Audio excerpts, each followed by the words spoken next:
Min Min is an unexplained light phenomenon that has often been reported in outback Australia. The lights are so common and have been around for so many years that they are even part of Aboriginal mythology. Since European settlement, they have now become part of European folklore. Indigenous Australians claim that sightings of the Min Min lights appear to have increased since European settlement when they ventured further into the outback. The name Min Min derives from a small settlement of the same name, located between the outback towns of Boulia and Winton, where the light was observed by Stockman in 1918. However, it has been claimed that the first recorded sighting dates back to 1838. According to folklore, the lights sometimes follow or approach people and disappear when fired upon, sometimes very rapidly, only to reappear later on, and anyone who chases the lights and catches them will never return to tell the tale. The Min Min lights are described as shimmering orbs that can range in colour, including blue, white, green, red and yellow, sometimes changing between all three, as well as take different sizes. Others have described them having fuzzy edges that appear to pulsate. These lights can move slowly and then suddenly move very fast like a shooting star. 1 second they may move in a straight line and the next second they may bounce around. On rare occasions they've been known to break into two separate lights and then shoot off in two different directions. Some people describe them as having intelligence, where the light actually follows them, and when they try to approach the lights they quickly move away from them. Others have said that when the lights are around them, they have a feeling of dread and confusion, leaving them feeling uneasy. The lights will suddenly vanish into thin air and can be extremely disconcerting when you're in the middle of nowhere. Other stories regarding the lights claim that they are spirits, while some believe seeing the lights was a bad omen. Another interesting fact is that these lights may not be unique to Australia. In Saudi Arabia, people name this phenomenon Abu Fanuz, which means the man with the lamp in Arabic. In the United States, they're often called spook lights, ghost lights, or orbs by folklorists and paranormal enthusiasts. The following stories are accounts from people who experienced the Min Min lights firsthand. Henry Lamond. In 1937, Henry was a rancher who claimed that he'd been out on horseback early one morning at about 2 a.m. As he was riding along singing to himself, he spotted in the distance what he believed to be cars' headlights.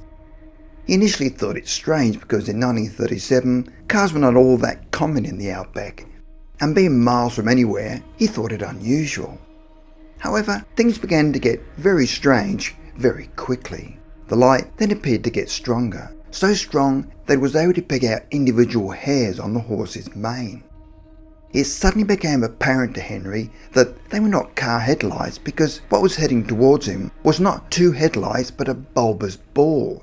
Instead of the yellowy whitish glow of a car headlight was actually a greenish glare, and besides, it floated too high in the air to be a car's headlights. Henry felt that there was something very eerie about it. The light looked like a bubble slowly moving around, and he figured it was moving at around 10 miles per hour and about 5 to 10 feet above the ground. It had the appearance of a newly risen moon. The light then shot past him, and when it was about 200 yards away from him, it suddenly vanished like turning off a light bulb. Bill Boyang. In 1937, Bill Boyang worked for a West Australian newspaper called the Western Mail and wrote a column called On the Track. On many occasions, he received letters from people claiming to have seen strange lights. Bill himself even had an encounter with the lights. He describes the following. We were all sitting looking into the darkness, well away from the dying campfire and enjoying the cool air after the heat of the day, when he suddenly saw a light. At first, he thought it was someone waving a lantern, but it suddenly rose higher into the air, danced a few jigs and hovered about, first high and then low, but always keeping at about 50 yards distant.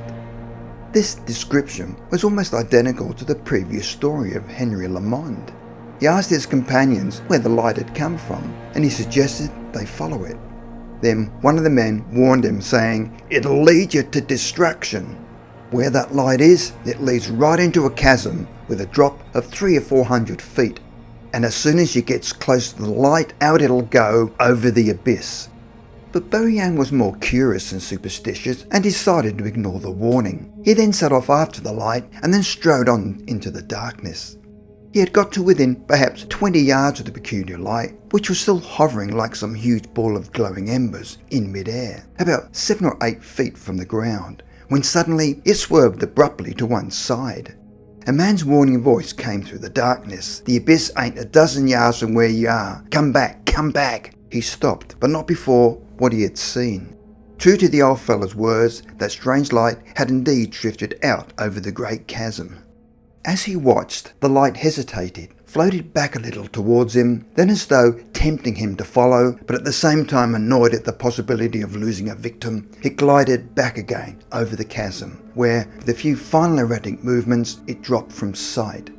Had Bill Boyang just seen a strange ball of energy, or an intelligent thinking orb?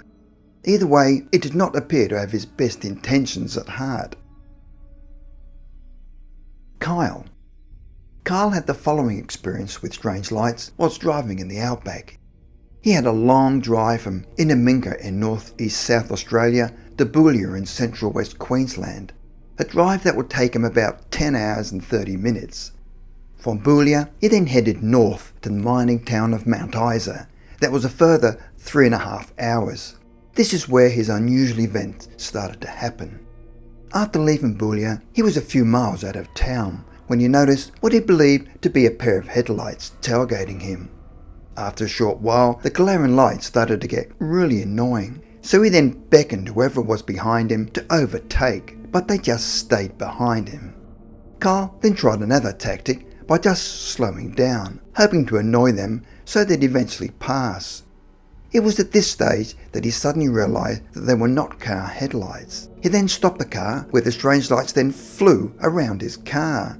He had heard of the local legend and figured they were Mimin lights. He quickly grabbed for his camera to take a photo when one of the lights got close to his car. It then began to hover closer and closer and started to blind him. Then all of a sudden it dissolved into nothing and seemed to disappear just as the sun came up.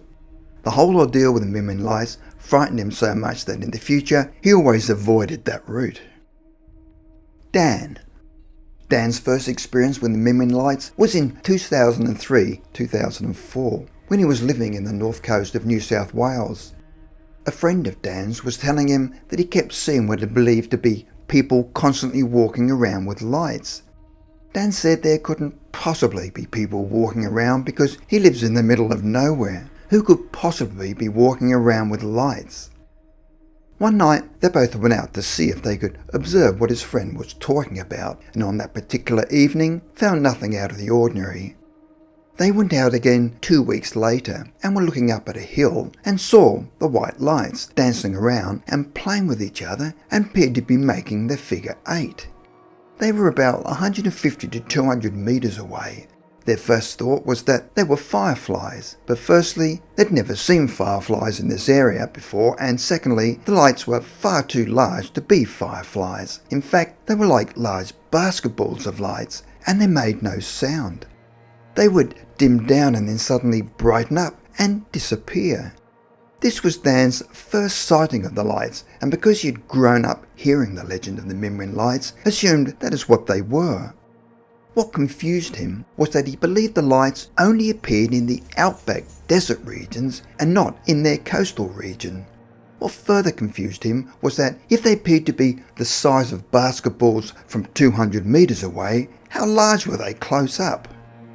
Although Dan was curious of what these lights could have been, he was not at all afraid. However, his friend was quite fearful, and after many years of residing at the property, he'd had enough, and seeing these lights dancing around was too much for him, and he moved out 3 months later. Dan's property was about 15 minutes away from his friend's, and a few years later in 2016, started to see the lights near his property. They were white, red and orange in colour and just danced around. One night he was looking out the back of his property and observed the white orb floating around and called his wife. On arriving, she pointed out other lights that were also floating around. Another time, a friend was visiting and pointed out to Dan that there were red orbs high up in the sky. They then drove up higher to get a closer look. The previous lights were always close to the ground, while these were 3 red orbs high up in the sky.